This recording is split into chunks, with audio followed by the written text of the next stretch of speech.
vibration. Rien n'est plus comme avant, tout est déjà vu. Elle reste allongée là, sans bouger, le temps de se concilier avec l'instant, de comprendre l'endroit. Un vaste étang à l'heure où le soleil est le plus chaud, la nature se gonfle de silence. Les arbres déversent leurs branches dans l'eau avec indolence. L'horizon semble ne contenir que du ciel. Juste le bruit de l'air, le frémissement de l'atmosphère gavée de lumière et de vibrations. Une petite brise souffle avec légèreté sur la plaine. Les feuilles palpitantes des saules, l'herbe frissonnante, la vie bourdonnante cachée derrière les jonquilles. Un insecte gratte avec véhémence le sol. Son corps semble trembler de l'intérieur. La vibration emplit tout. Les êtres qui peuplent cet endroit semblent si pressés, si exaltés. Elle se laisse envahir par la sensation de cet animal dont l'attitude est limitée.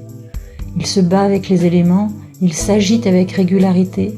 Ses gestes sont ordonnés, toute son énergie est guidée par une farouche volonté. Sa carapace se recouvre de terre, la petite bête s'enfonce et disparaît. Un promeneur lance des cailloux dans l'eau flegmatique.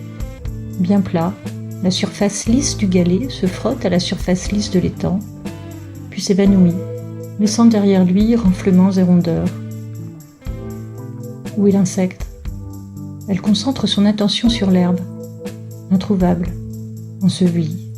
Où ? Le retrouver, le suivre, s'inspirer de lui. L'ennui qui consume le moment ne lui laisse pas d'autre choix.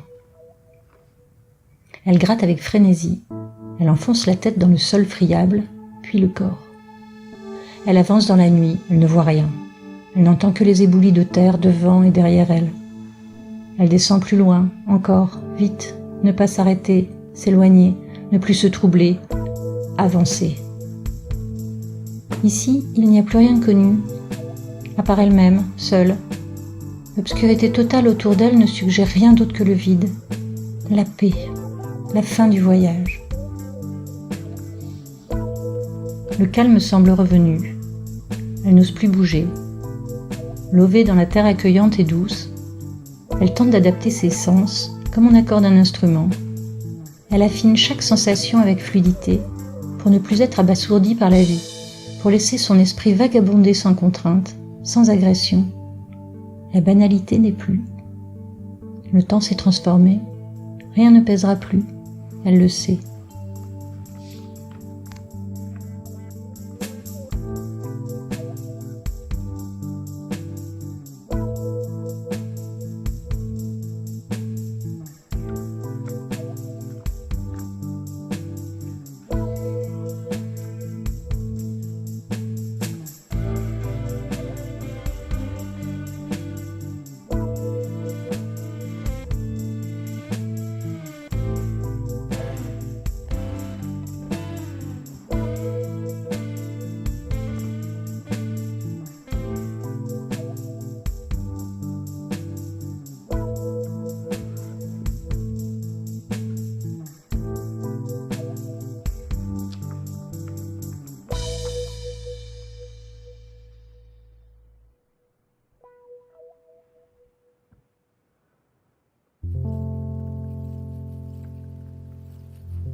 tell when they're really being selfish and they just want to dance.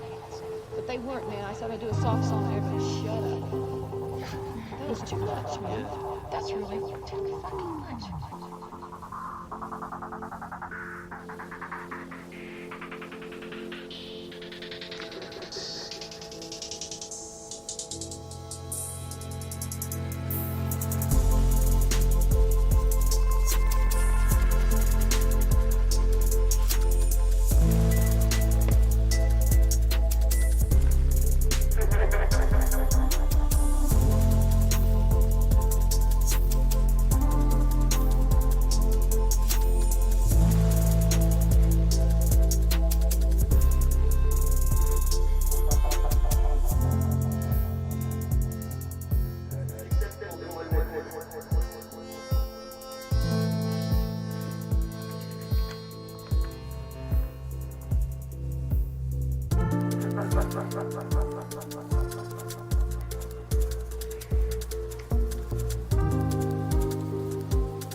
Solitude.